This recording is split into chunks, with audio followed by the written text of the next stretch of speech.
To be honest with you, that's we're not in it for the money, even though I said we were. That's if we wanted a lot of money, we wouldn't be doing this. It's the same old story.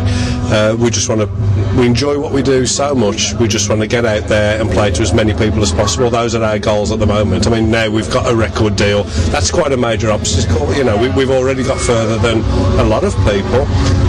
We're not short of work.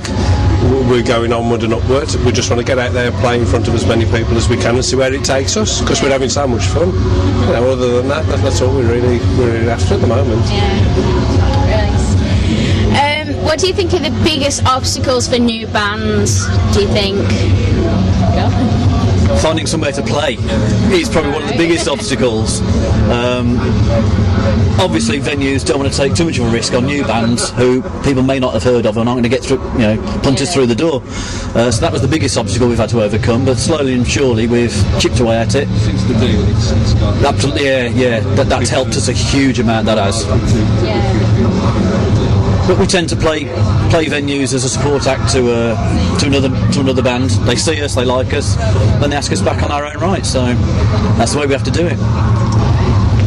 Well, what would you say are the biggest obstacles for new bands? You know, of course, there's like getting the gigs, but what else is it? You know, is there any like writing issues, or what would you say?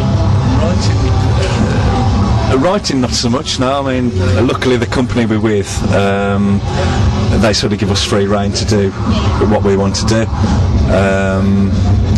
The major issue is, like I say, is if you haven't got the deal, a lot of places won't even touch you. It's like, we don't know who you are.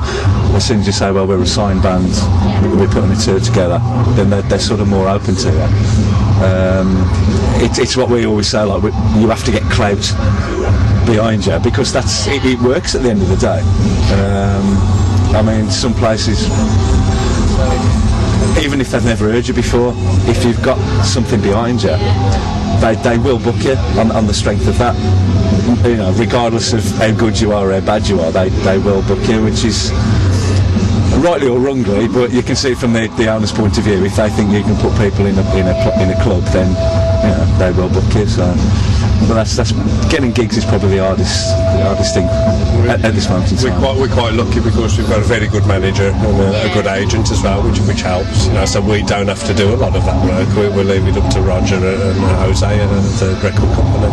So having good people behind you really helps as well. Yeah, and we're lucky enough to have that, which a lot of bands I know haven't. Some have, some haven't. So having a good agent, record company manager, you've got other people putting work in while we're concentrating on writing the songs, and that, it really helps.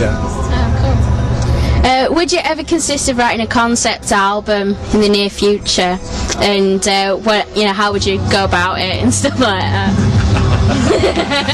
Over to you, Pete.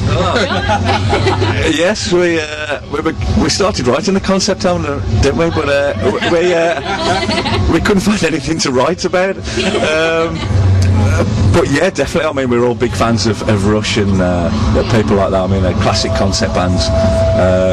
It really would be good if we could. I mean, we've got to get ourselves established first, and it won't be just yet, because we're already working on the second album, which isn't going to be a concept album, so maybe third or fourth. But it'd nice to do like a couple of shows or half a show with the concept thing and theme it, and that would be really, really good. Especially for you, because you're a prog head, aren't you? Never rule it out. Right, and it's a tradition that Angel Mail always ends on a funny note, so if you were at a party, you got totally wasted, and you wake up the next morning next to a naked guy, would you tell anybody?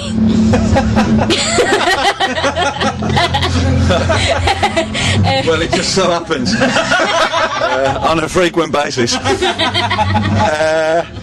Yes, probably would. Yeah. We've nothing to hide. We are what we are, and we do what we do. There is no shame in this band. No shame, no secrets.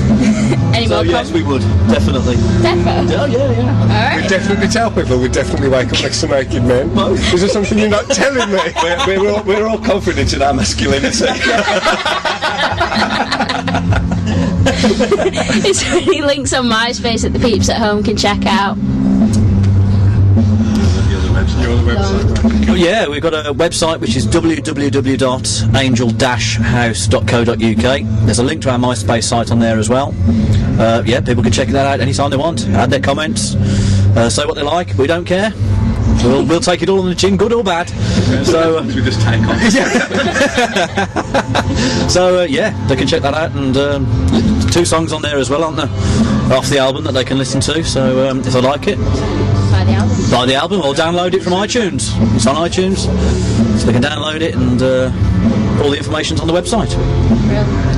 So I'd like to thank you guys for taking the time out to do this interview, and all the best for the gig tonight and the future and everything else. Thank you very much. Okay. Thank you. Angel of Metal, Angel House. Keep it loud.